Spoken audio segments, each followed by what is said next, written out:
이든 블레어 밀러. 잔뜩 화가 난 표정으로 조금 전 집을 나선 그는 곧장 한마트로 향해 총격을 가하기 시작했고, 이에 놀란 사람들은 급히 도망을 치기 시작한다.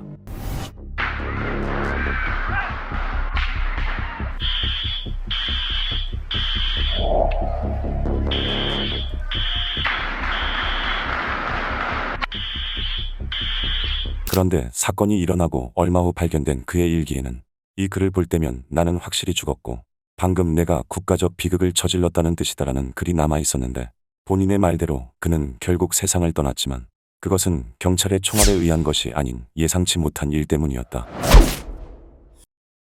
2022년 8월 28일 일요일 오후 7시경 미국 오리건주 중부의 도시 벤드에서 총격 사건이 발생한다.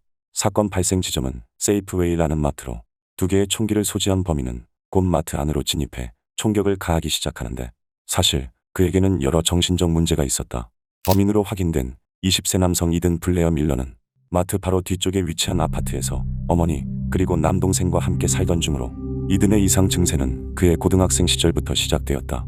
이든의 고등학생 시절 반 친구들에 의하면 그는 학교에서 가장 폭력적이고 공격적이며 분노가 많던 친구로, 만약 학교에서 총기 난사범이 발생한다면 그가 주범이 될 가능성이 가장 높은 친구라고 표현하였는데, 특히 이든은 시도 때도 없이 공책의 일기 형식의 글을 적는 특징이 있었고, 그 내용은 굉장히 의미심장했다.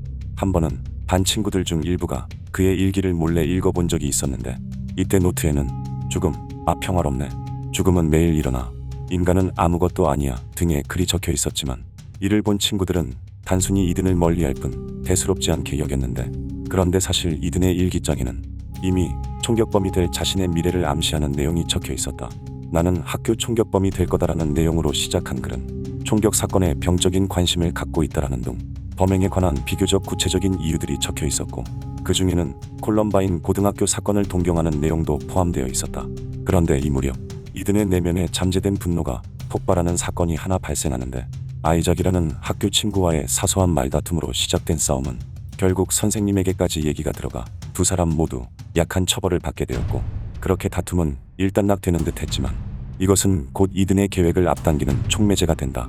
평소 분노 조절 장애가 있던 이든은 다툼 이후 지속해서 아이작에게 연락해 분노를 표출하던 중 그에게 총격을 가하겠다는 일종의 협박을 하였는데, 이것은 앞서 그가 학교 총격범이 되겠다고 말한 계획의 일부였고, 이때부터 그는 범행을 실행하기 위해 준비를 시작한다.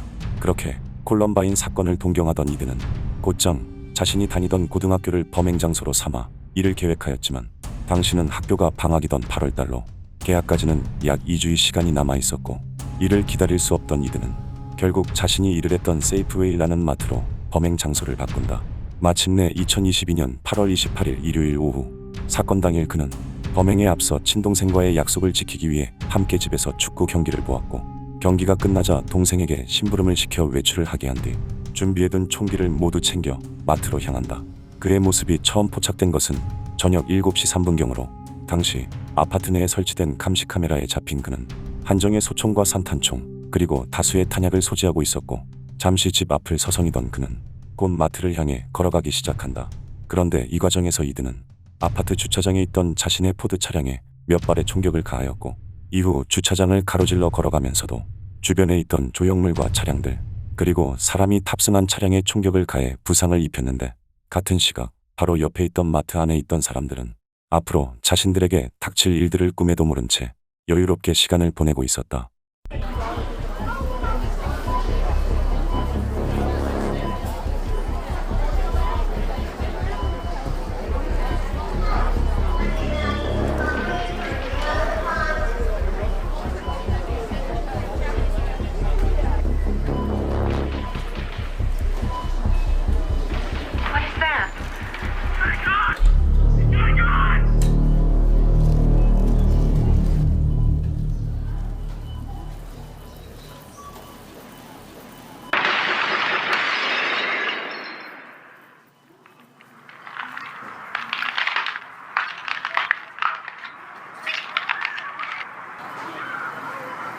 어떠한 사전 징후도 없이 갑자기 들려오기 시작한 총격에 마트 안에 있던 사람들과 직원들은 혼란에 빠져 도망을 치기 시작했지만, 동시에 이든이 마트 입구로 빠르게 걸어 들어오면서 일부 사람들은 미처 대피하지 못한 채 마트 안에 남게 된다.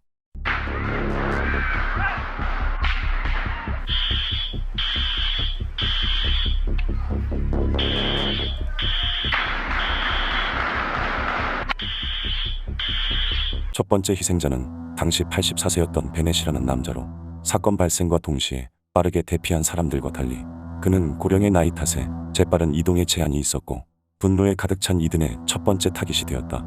추후 알려진 바에 의하면 베넷은 한국 전쟁에 참전했었던 참전 용사로 이든으로부터 사타구니, 오른팔, 왼쪽 허벅지 등에 여러 발의 총격을 당한 것으로 확인되었다. 베넷을 시작으로 마트 안으로 빠르게 이동한 이든은 아직 남아있는 사람들을 찾기 위해 혈안이 되어 있었는데, 그런데 이때 농축산 코너 인근 바닥에 쓰러져 있던 한 남자는 공포에 질려 일어나지 못한 채 바닥에서 그대로 얼어 있었고, 곧 이든은 남자를 발견해 가까이 다가온다.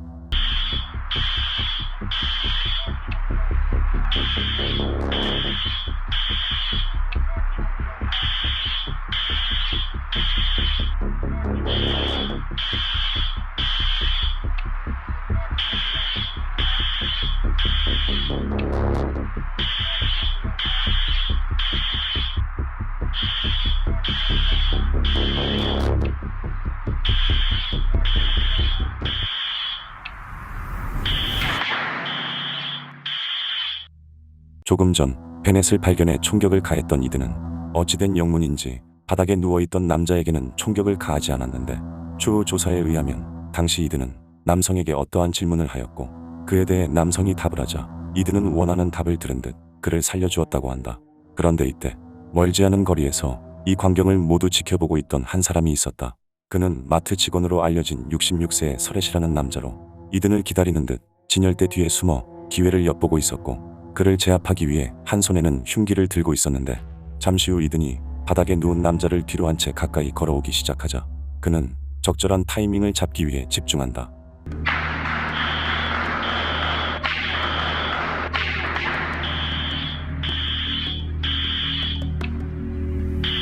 진열대에 총격을 가하며 앞으로 걸어오던 이든은 바닥에 숨어있던 서렛을 보고는 흠칫 놀라는 모습을 보였고, 서렛은 이 틈을 타 재빨리 이든을 공격하였지만 안타깝게도 그를 제압하지 못한 채 총격을 당해 바닥에 쓰러진다.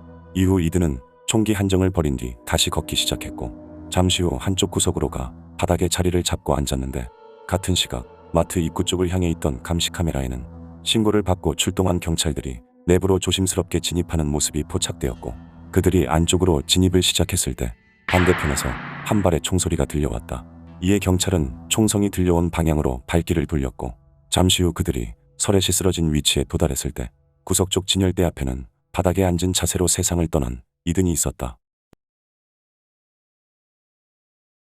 이날 이든은 약 4분여의 시간 동안 무려 100발이 넘는 총격을 가한 것으로 파악되었고, 마트 입구에서 첫 번째로 총격을 당했던 베넷은 도망을 쳤던 사람들 중 일부에 의해 구출되어 의료진의 치료를 받을 수 있었지만 부상으로 인해 결국 세상을 떠나고 말았다. 더불어 기회를 노리다 이든을 급습했던 서렛 또한 목숨을 잃게 되면서 이 사건으로 인한 사망자는 이든 본인을 포함해 총 3명으로 확인되었고, 사건 이후 많은 사람들은 서렛이 이든에게 기습을 하였기 때문에 추가적인 피해를 막을 수 있었다며 그를 영웅이라고 칭하였다. 또한 이든은 사건에 앞서 온라인 사이트에 자신의 범행 계획을 담은 일종의 선언문을 업로드하였고, 이것은 약 2개월의 기간 동안 비공개로 작성되었던 것으로 범행 약 12시간 전에 누구나 그를 볼 수 있는 전체 공개로 전환된 것이 확인되었는데, 선언문에 적혀있던 가족과의 불화, 여자친구를 사귀지 못해 겪은 좌절, 분노 조절 장애 등의 여러 고민들로 보아 그의 불안정한 심리 상태를 간접적으로 느낄 수 있었다.